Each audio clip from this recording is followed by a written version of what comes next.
Bismillahirrahmanirrahim. Teman-teman sekalian yang dimuliakan oleh Allah, kita kembali bertemu pada konten baca buku.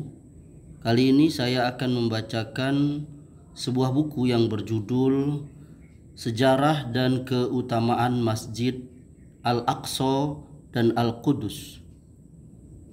Buku ini ditulis oleh Mahdi Said Rezkerisem yang diterbitkan oleh Pustaka Al-Kausar.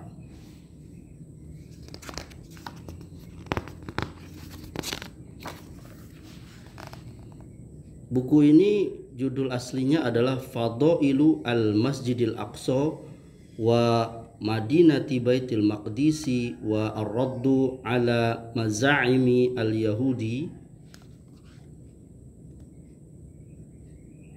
yang diterjemahkan oleh Misbahul Munir. Ini adalah cetakan ketiga bulan Juni tahun 2021. Dan ini adalah daftar isi dari buku ini. Ya, ada judul-judulnya. Ada sejarah Masjidil Aqsa. Kemudian nama-nama Masjidil Aqsa. Kemudian ada perobohan dan penghancuran Masjidil Aqsa sepanjang zaman, pembakaran Masjidil Aqsa, bantahan terhadap orang-orang yang mengatakan Masjidil Aqsa bukan di Palestina, sejarah Al-Qudus atau Baitul Maqdis, ya, keutamaan-keutamaan Masjidil Aqsa, kemudian sekilas tentang Yahudi, Bani Israel, Zionis, pendudukan Palestina disertai komentar dan catatan.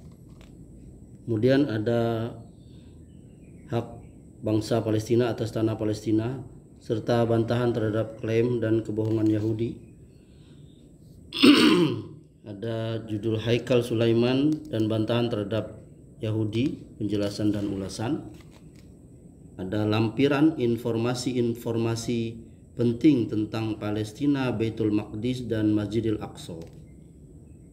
Kemudian ada peristiwa-peristiwa baru antara tahun 2020 sampai 2021.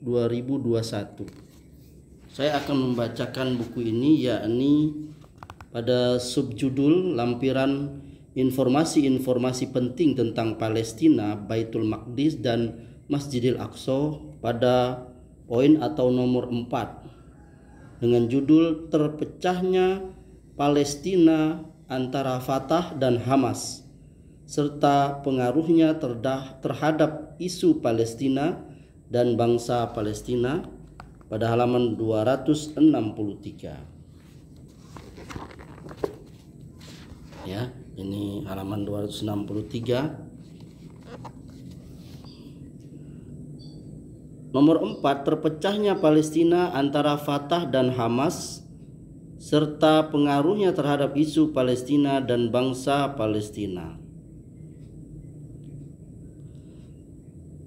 Rakyat Palestina sepanjang hidupnya bersatu padu dalam melawan imigran Yahudi, lalu dalam melawan pemerintah Inggris, kemudian dalam melawan invasi Yahudi. Mereka satu dalam perlawanan terhadap penjajahan, satu dalam tujuan dan perasaan, serta dalam berbagai hal lainnya.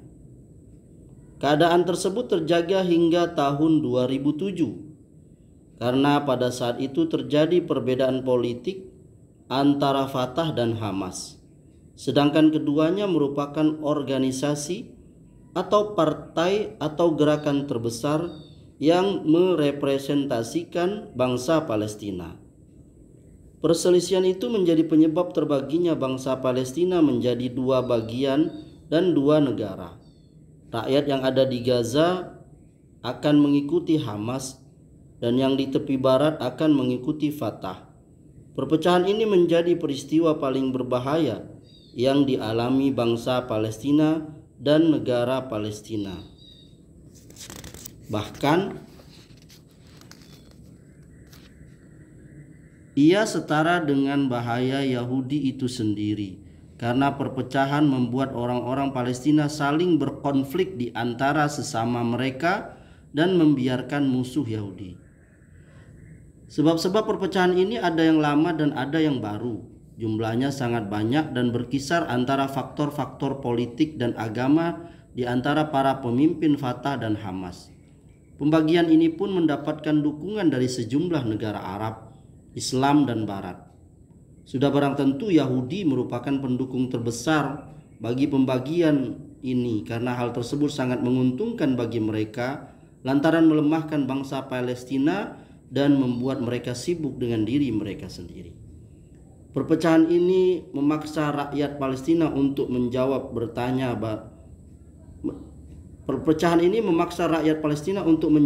bertanya baru.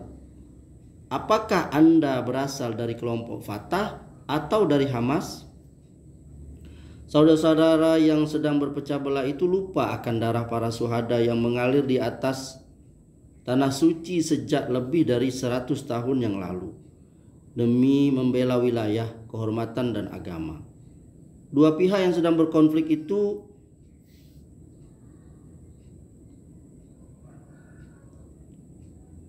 lupa terhadap musuh Zionis yang sedang menduduki wilayah mereka dan melakukan pembantaian terhadap rakyat Palestina setiap hari. Mereka sibuk dengan konflik internal yang menghabiskan nyawa para pemuda, finansial, dan segala sesuatu. Itulah musibah terbesar yang menimpa Palestina dan penduduknya, melemahkan mereka secara politik, ekonomi, dan mental, serta mempengaruhi popularitas dan kekuatan mereka. Yahudi menangguk keuntungan dari perpecahan ini, sehingga mereka semakin kuat, besar, dan zalim. Mereka berhasil memisahkan jalur Gaza dan tepi barat dengan tembok pemisah sehingga bangsa Palestina memiliki dua pemimpin, dua negara sekaligus dua musibah. Yang terpenting bukan untuk memberikan pandangan tentang siapa yang salah dan siapa yang benar, melainkan kami ingin agar perpecahan ini selesai sepenuhnya lalu menjadi satu negara, satu bangsa dan satu pemimpin.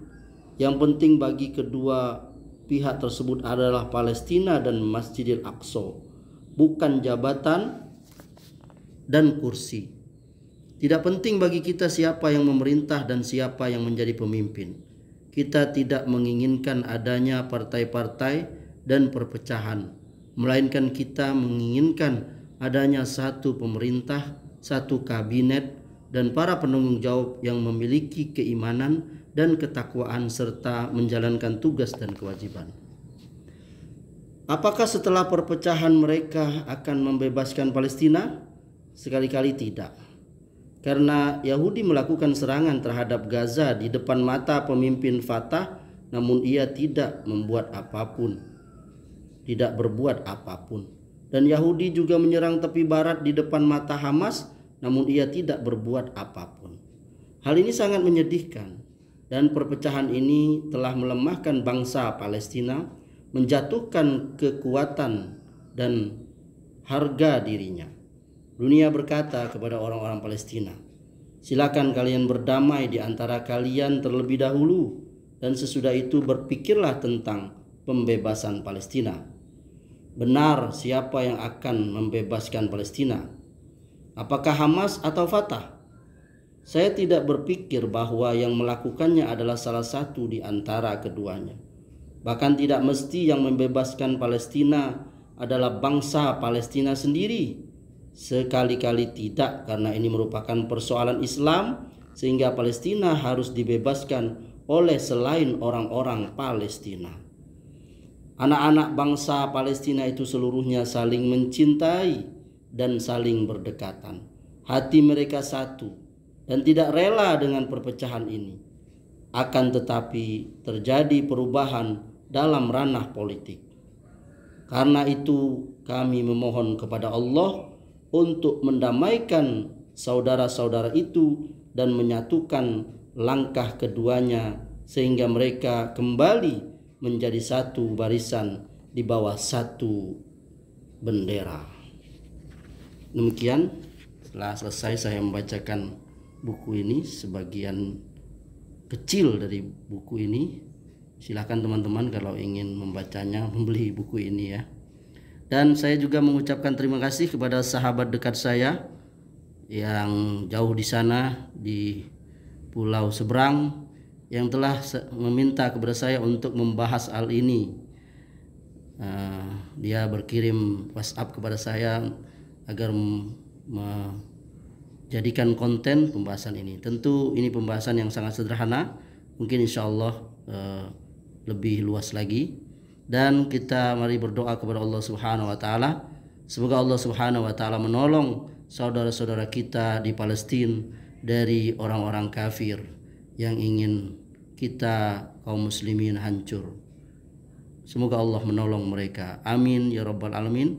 Dan Allah memberikan seutuhnya Palestina dan Al-Aqsa untuk kita kaum muslimin. Amin ya rabbal alamin. Semoga bermanfaat.